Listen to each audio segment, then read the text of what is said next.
Bonjour et bienvenue sur cette nouvelle vidéo. Alors aujourd'hui je vais vous présenter une méthode de tirage à faire en fait pour l'équinoxe d'automne qui arrive. Donc voilà, c'est une méthode que j'ai l'habitude d'utiliser, que j'avais faite il y a quelques années déjà et que j'ai l'habitude de refaire chaque année. C'est un tirage que j'ai basé sur la symbolique de l'arbre et ce qui se passe pendant l'automne, c'est-à-dire la perte des feuilles et le développement des racines. Avec l'automne, on passe de la période lumineuse, on va dire, à la période sombre. Donc voilà, c'est une période de transition, une transition et d'équilibre. Donc voilà, j'ai basé ce tirage là-dessus pour savoir ce qui était bon d'abandonner et ce qu'il fallait plutôt favoriser pour la période sombre qui arrive. Donc voilà, je vais vous présenter la disposition du tirage. C'est un tirage que là je vais le faire avec le tarot des druides, donc de Philippe et Stéphanie Cargom, pardon. Donc voilà, je sais plus, je pense pas que je vous l'ai présenté, je vous le présenterai assez vite en review. C'est un vieux jeu qui a été réédité il n'y a pas très longtemps dans un format un peu plus petit. Donc voilà, j'ai choisi de faire le tirage avec celui-là.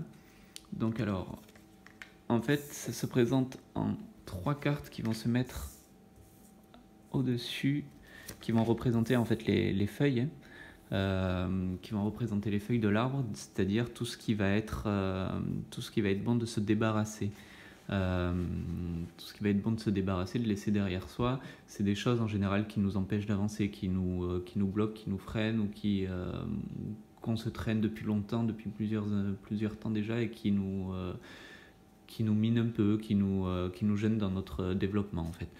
Ensuite, on a les 2 cartes qui vont symboliser le tronc, c'est-à-dire là, c'est une période de transition. Ça va être un conseil pour passer de ce qu'on doit abandonner à ce qu'on va devoir développer. Voilà, il faut prendre ces cartes-là comme des cartes conseils, des cartes guides qui vont nous aider à quitter une étape pour en commencer une autre. Et les 2 dernières cartes vont être les cartes qui vont symboliser les racines. Et là, ça va être ce qui a besoin d'être développé, d'être vraiment enraciné, d'être développé pendant la période sombre qui va arriver. C'est ce qui va devoir prendre de l'ampleur et qu'on va devoir travailler en fait. Donc voilà, donc c'est un tirage qui se passe comme ça. Donc bon, là, c'est pas vraiment un tirage. On va retourner les cartes quand même.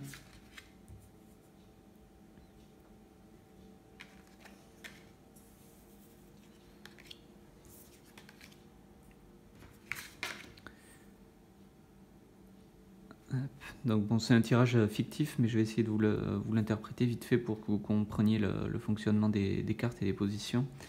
Donc alors les 3 cartes qui correspondent aux feuilles, donc comme j'ai dit, c'est ce qui a besoin d'être abandonné, d'être laissé derrière soi, qu'il faut qu'on arrive à dépasser ce stade-là. Donc ça peut être soit une succession qui va décrire une situation précise qui vous empêche vraiment d'avancer, ou alors ça peut décrire 3 blocages différents, en fait, 3 choses qu'on a besoin d'abandonner, 3 choses différentes. Donc ici, alors déjà dans l'ensemble du tirage, on voit qu'il y a pas mal de cartes retournées, de cartes inversées. C'est en général signe quand même d'un blocage assez important dans la vie du consultant ou de la consultante. Bon, ici c'est un tirage fictif, donc on va pas trop se concentrer là-dessus. Donc on voit ici le roi de Pentacle qui en général en position droite symbolise un homme assez chaleureux, assez un peu matérialiste, mais qui est proche de sa famille, proche des siens, proche de la terre. Ici on est un peu dans l'excès, en étant inversé. Donc on a un homme un peu jaloux, assez possessif, assez jaloux. Donc voilà, parfois peut-être un peu colérique, mais en tout cas très, très possessif avec le pentacle. Ensuite, on a la carte des amoureux qui elle aussi est une carte inversée. Donc là, on est vraiment sur une carte qui d'habitude va symboliser des unions ou des choses comme ça. Ici, surtout avec cette illustration, ça pourrait faire penser à une tromperie,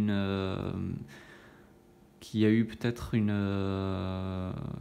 tromperie. Surtout avec la carte à côté, on a vraiment l'impression d'une trahison. Donc voilà, peut-être que c'est un homme qui, avec les deniers, on est généralement sur une personne qui aime bien les plaisirs de la vie, les plaisirs de la chair aussi. Et donc là, peut-être qu'il y a eu une tromperie qui est prise vraiment comme une trahison par le consultant ou la consultante. Donc voilà. Ici, donc les cartes qui vont nous indiquer comment passer à autre chose. On est vraiment sur une carte avec la grande prêtresse inversée, sur une carte où on a besoin de comprendre des choses, de se retourner, de se replier vraiment vers soi, de comprendre des choses en soi, vraiment d'un moment d'introspection assez profond. Et c'est parfois aussi des choses qui ont été cachées qu'il est bon de révéler. Donc voilà. Ici, on a le 7 de Pentacle qui lui encore est inversé. Donc d'habitude, avec cette carte, on est sur quelque chose sur une situation qui a porté ses fruits, où on est content de récolter tout ce qu'on a semé, tout ce qu'on a créé. Mais ici, en étant inversé, on voit que le consultant ou la consultante est dans une situation où en fait elle voit aucun bénéfice à tout ce qu'elle a fait, tout ce qu'elle a fait, tout ce qu'elle a peut-être supporté. Il n'y a aucun bénéfice, donc voilà, on lui demande vraiment de trancher et de passer à autre chose. Avec les cartes, donc les cartes suivantes, c'est les cartes qui vont représenter les racines, comme je vous ai dit. C'est vraiment les choses qui sont bonnes de développer pour l'année en cours. Donc là, on voit vraiment le 2 de bâton, c'est vraiment plus que l'idée, c'est vraiment le plan d'action. Avec l'as de bâton, on est vraiment sur une idée, sur une impulsion. Là, on est vraiment sur pas tout à fait, enfin sur l'action, pas tout à fait la création, mais vraiment sur l'envie de l'action.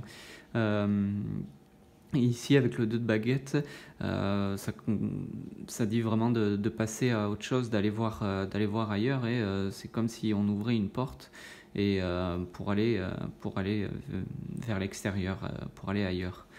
Voir comment les choses sont, voir se changer les idées et peut-être voir s'il n'y a pas de meilleure chose pour nous. Avec le 3 de coupe, on est sur une carte en général assez bénéfique. On est sur une question d'amitié, de sortie, de plaisir, d'entraide aussi. Ici, peut-être que cette carte, en étant inversée, indique qu'il y a eu peut-être un isolement par rapport à son entourage familial ou amical. Et donc c'est une carte qui va vraiment conseiller de redévelopper ça, de reprendre des contacts, de relier des liens. En étant inversée, elle indique quand même un petit avertissement de faire attention à ne pas trop être dans l'excès non plus, c'est-à-dire pas sortir à l'excès, pas profiter à l'excès, mais trouver une juste mesure entre les deux. Donc voilà, donc c'est une petite interprétation assez rapide. J'espère que vous aurez compris le système du tirage et je vous dis à bientôt pour une prochaine vidéo.